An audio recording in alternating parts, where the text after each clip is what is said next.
প্রিয় দেশবাসী, আসসালামু আলাইকুম। মহান আল্লাহ তাআলার অশেষ মেহেরবানিতে আমাদের আজকে বাংলাদেশের ৫৫তম স্বাধীনতা এবং জাতীয় দিবসে ১৯৭১ সালের এই দিনে আমাদের এই দেশের প্রথম স্বাধীনতা ঘোষণা করা হয়েছিল।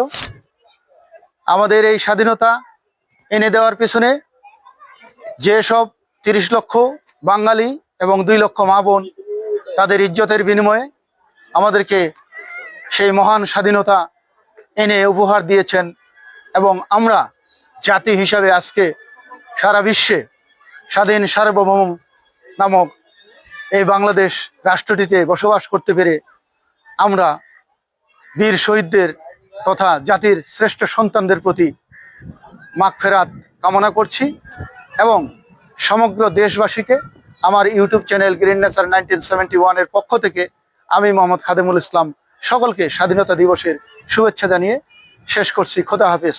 আসসালামু আলাইকুম ওয়া রাহমাতুল্লাহি ওয়া বারাকাতুহু।